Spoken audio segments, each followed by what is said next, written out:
Assam Chief Minister Himanta Biswa Sarma casted his vote for Barbeta parliamentary constituency at Amingaon polling station.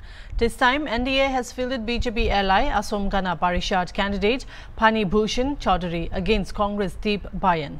After casting his vote, Chief Minister Himanta Biswa Sarma said voting was going on peacefully. People voted heavily, where more than 80% voting has been recorded.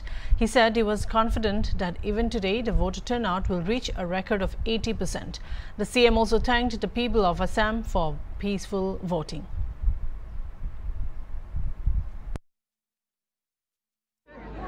Today is the last day. We have completed peacefully all the stages. Good turnout. Almost we have recorded more than 80%. Today also I am sure we are going to record 80% vote.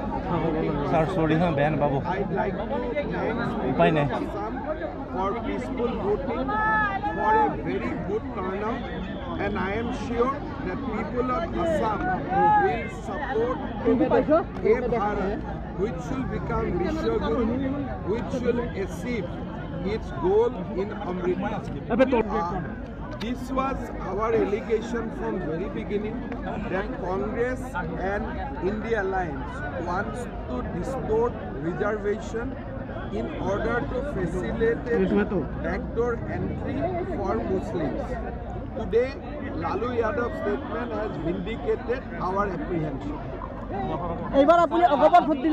অসমবাসী ৰাইজক মই কৃতজ্ঞতা জনাইছো গণতন্ত্ৰ উৎসৱত 80%তকৈ অধিক ভোটদান প্ৰথম দুটা পৰ্যায়ত কৰা হ'ল আজিও মই বিশ্বাস কৰোঁ যে 80% ভোটিং সম্পন্ন হ'ব শান্তিপূৰ্ণ ভোটিং কোনো ধৰণৰ হিংসাত্মক ঘটনা নহ'ল প্ৰতিদ্বন্দ্বীৰ মাজতো প্ৰতিযোগিতা হৈ ৰ'ল তাতকৈ ওপৰত কোনো ঘটনা নহ'ল অসমৰ কাৰণে ই শুভ লক্ষণ অসমৰ মানুহে যে অতি মেচিউৰডলি ডেমক্ৰেচিত যোগদান কৰিব পাৰে গণতন্ত্ৰক এটা উৎসৱলৈ ৰূপান্তৰ কৰিব পাৰে তাক তিনিটা পৰ্যায়ৰ ভোটদানে প্ৰমাণ কৰিলে মই অসমবাসী ৰাইজক কৃতজ্ঞতা জনাইছোঁ I think Assam has witnessed a huge turnout.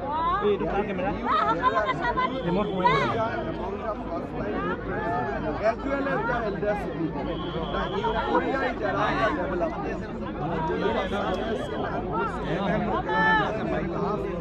One thing we want to অসমে গণতন্ত্ৰৰ এই উৎসৱত এটা সুন্দৰভাৱে নিজৰ দায়িত্ব পালন কৰিলে মই অসমবাসীক মোৰ অন্তৰৰ গভীৰতম কোণৰ পৰা কৃতজ্ঞতা জনাইছোঁ এতিয়া ময়ো দৌল গোবিন্দ মন্দিৰত যাম সেৱা প্ৰাৰ্থনা কৰি ধুনীয়াকৈ